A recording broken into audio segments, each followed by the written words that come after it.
Good morning बच्चों।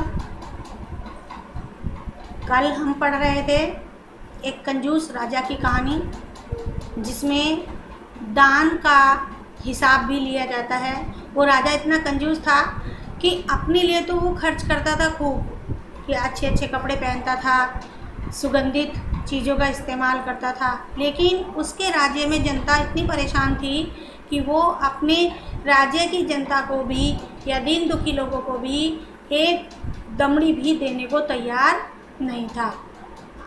अब उसके राज्य में साधु संत भी आते थे, लेकिन वो किसी को कुछ नहीं देता था। लेकिन एक दिन अचानक वहाँ एक सन्यासी आया, तो उसने राजा से लोगों की मदद के लिए धन मांगने की कोशिश की। तो उसने किस प्रकार से मांगा था वो बताते हैं। यह सुनकर वहाँ उपस्थित लोग हाँ हूँ कहकर रह गए, मगर मन ही मन उन्होंने भी सोचा राजा ने यह ठीक नहीं किया। ज़रूरतमंदों की सहायता करना तो राजा का कर्तव्य है।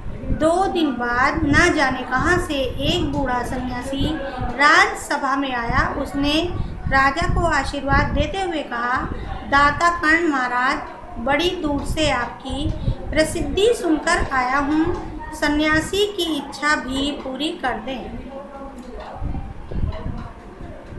जितने भी वहाँ पर उपस्थित लोग थे राजसभा में, जो भी राजा कह रहा था वो उसे सुन करके,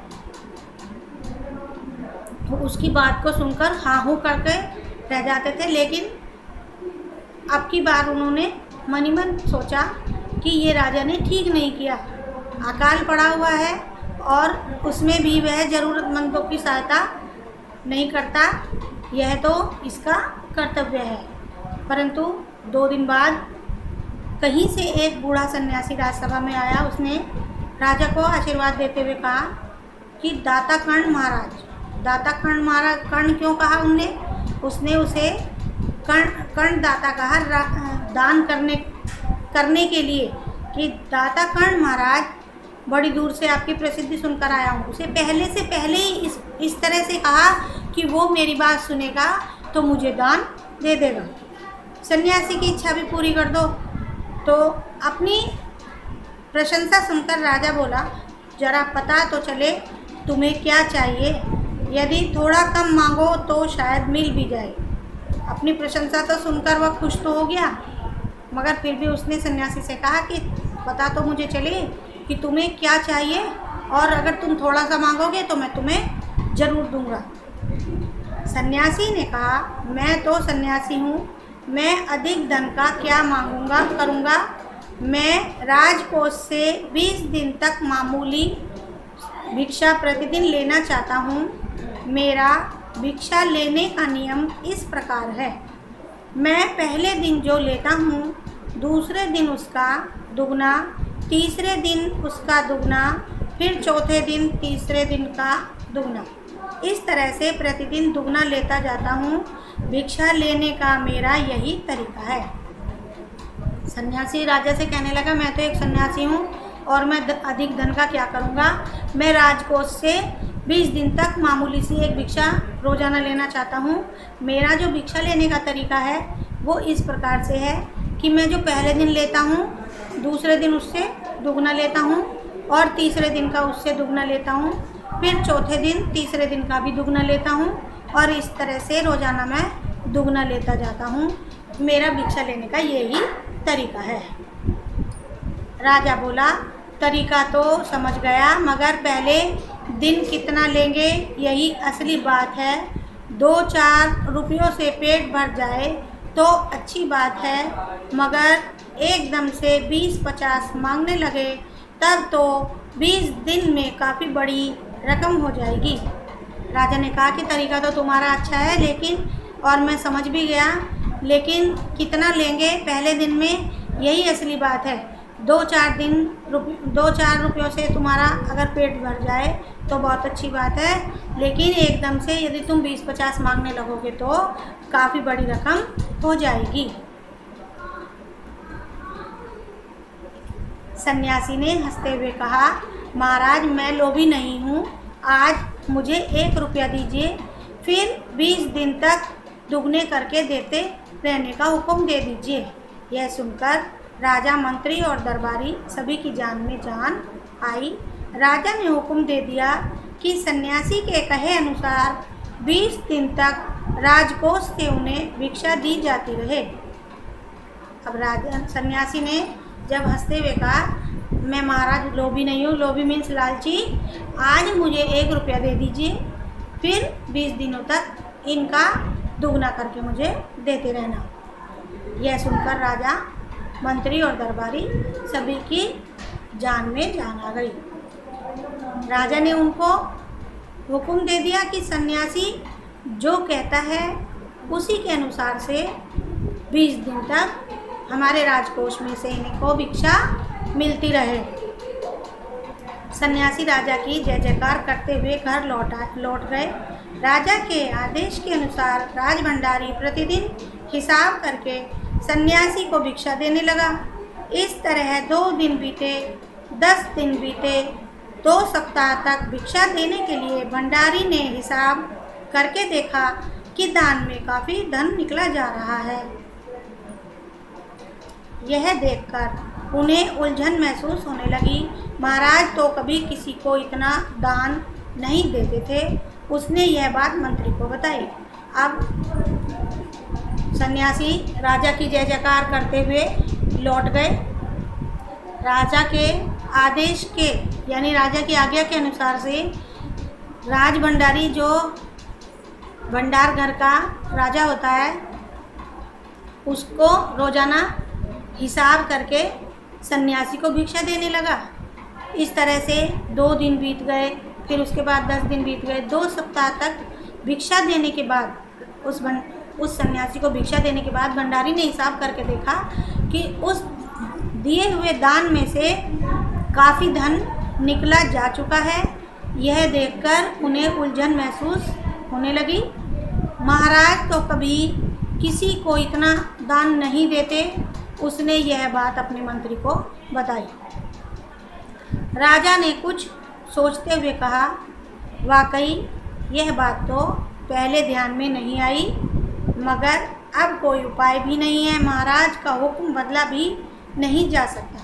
मंत्री ने कुछ सोचा कि यह बात पहले हमारे ध्यान में नहीं आई, लेकिन अब इसका कोई भी उपाय नहीं है और महाराज के हुक्म को या महाराज की आज्ञा को हम भी नहीं बदल सकते। इसके बाद फिर कुछ दिन बीते। भंडारी फिर हड़बड़ाता हुआ मंत्री के पास पूरा हिसाब लेकर आ गया। हिसाब देखकर मंत्री का चेहरा फीका पड़ गया। वह अपना पसीना पोंछकर, सिर खुजलाकर, दाढ़ी में हाथ फेरते हुए बोला, यह क्या कह रहे हो? अभी से इतना धन चला गया है तो फिर 20 दिनों के अंत में कितने रुपए होंगे? भंडारी बोला, जी पूरा हिसाब तो नहीं किया है। मंत्री ने कहा, तो तुरंत बैठकर अभी पूरा हिसाब करो।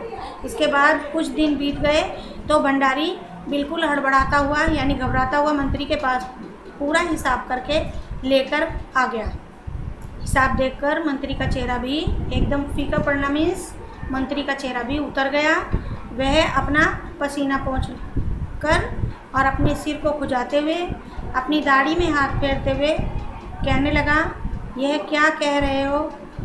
अभी से इतना धन चला गया है तो फिर 20 दिनों के अंत में कितने रुपए हो जाएंगे?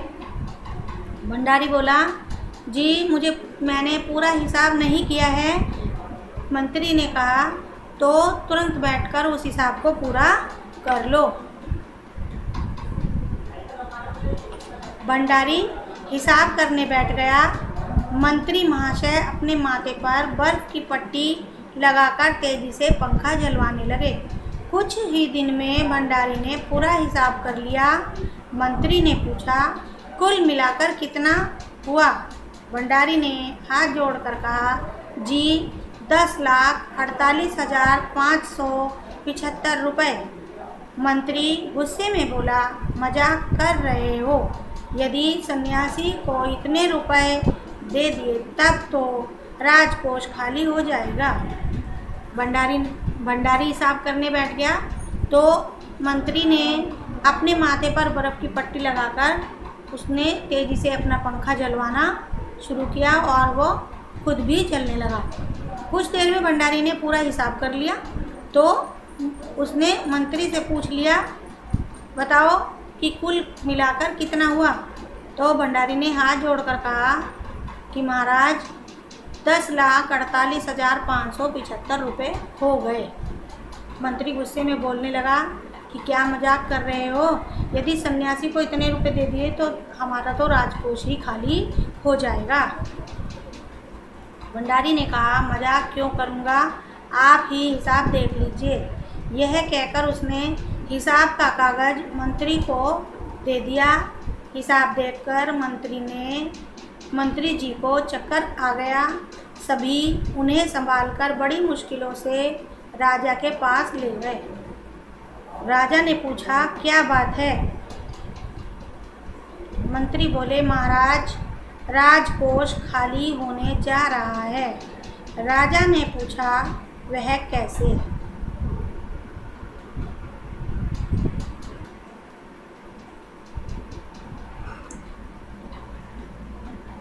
भंडारी ने कहा कि महाराज मैं मजाक क्यों करूँगा, आप खुद ही हिसाब देख लो। यह कहकर उसने जब हिसाब का कागज़ मंत्री को दे दिया तो हिसाब देखकर मंत्री जी को चक्कर आ गया। सभी उन्हें संभालकर बड़ी मुश्किलों से राजा के पास में ले गए। राजा ने पूछा कि क्या बात है? मंत्री बोले, महाराज राजकोष हमारा खाली होने जा रहा है। राजा ने पूछा, वह कैसे? मंत्री बोले, महाराज सन्यासी को आपने भिक्षा देने का हुक्म दिया है। मंत्रियों ने कहा कि महाराज आपने एक सन्यासी को भिक्षा देने के लिए हुक्म जो दिया है।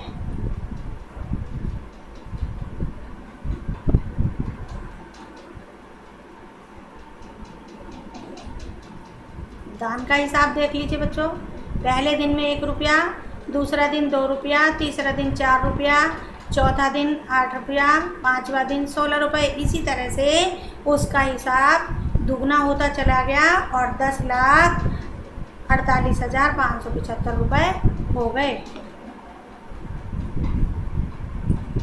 मगर अब पता चला है कि उन्होंने इस तरह राजकोष से करीब 10 लाख रुपए झटकने का उपाय कर लिया है।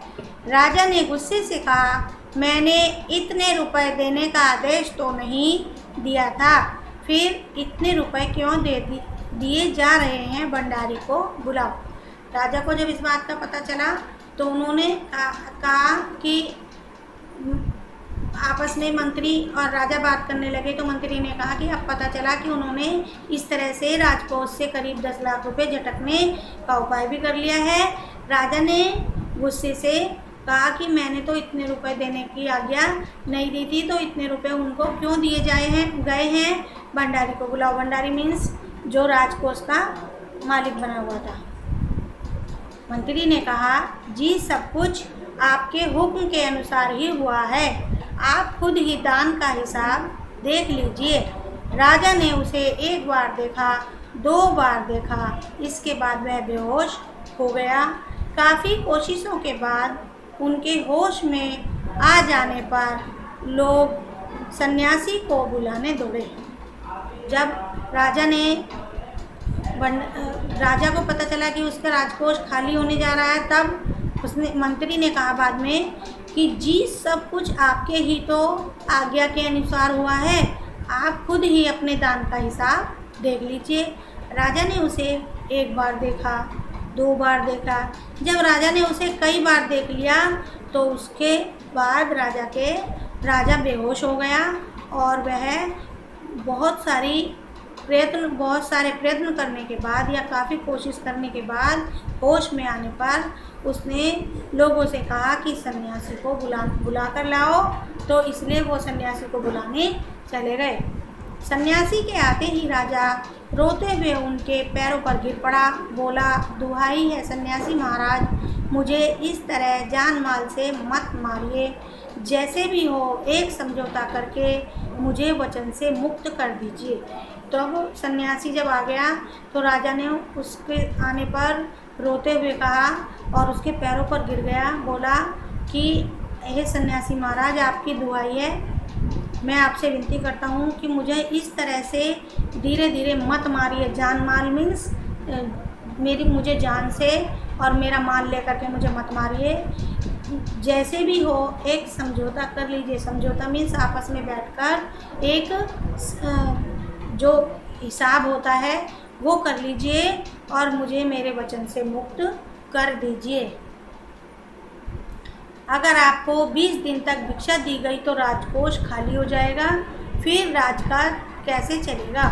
सन्यासी ने गंभीर होकर कहा, इस राज्य में लोग अकाल से मर रहे हैं, मुझे उनके लिए केवल 50,000 रुपये चाहिए।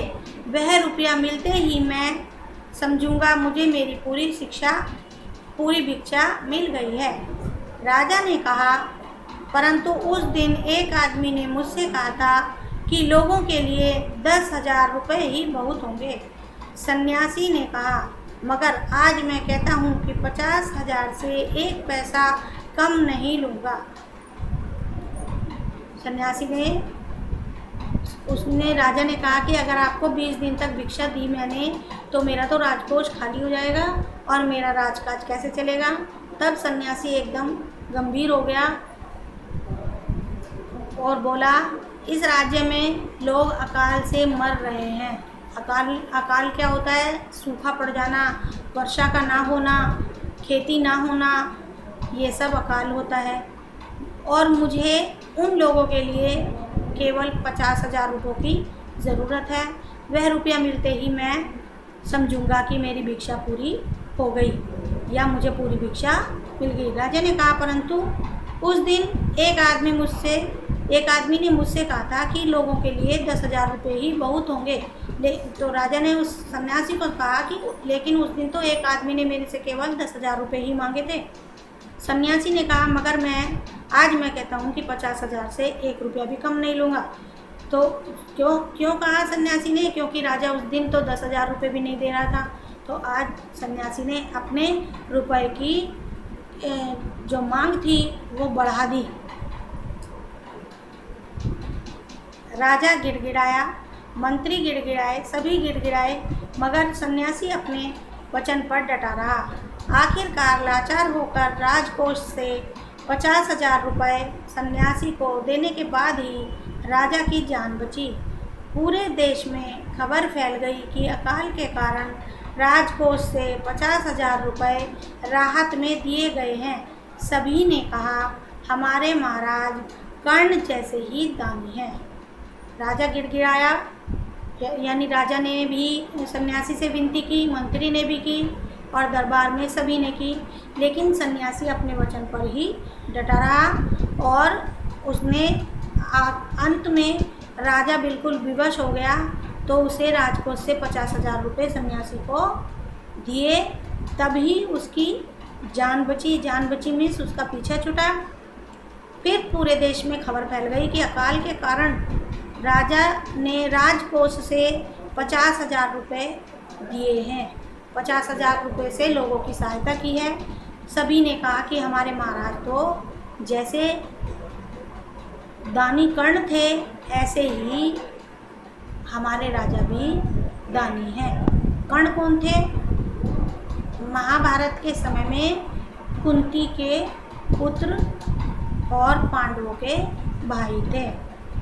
इस कहानी के लेखक हैं सुकुमार राय।